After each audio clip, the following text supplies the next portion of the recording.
নমস্কাৰ, মোৰ পেজলৈ সকলোকে স্বাগতম।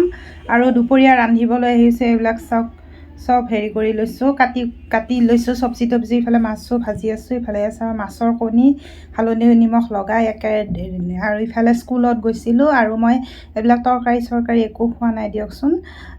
তিয়ঁহ আৰু পিঁয়াজ চিয়াজ কাটি ল'লোঁ, বুট ল'লোঁ, মাছ ভাজা ল'লোঁ আৰু মাছৰ কণী লৈছোঁ। স্কুলত মানে বহুত যাওঁতে ইমান জামত ফাঁচিছোঁ না, একেবাৰে জাম দেখি মাথা চাথা ঘূৰাই গ'ল। আৰু এনেকৈ মই গ'লোঁ, তাৰপিছত একে জামত ফাঁচি ইফালে মানুহ, আমি ৰখি আছোঁ, ইফালে আকৌ এইটো চাইডে আকৌ আমাৰ ফালে মানুহ চব সোমাই গৈ আছে। খং উঠি গৈছে। তাৰপিছত এনেকৈ ক'লোঁ আৰু কিনো আপোনালোকে কি বুজি নাপায় নেকি?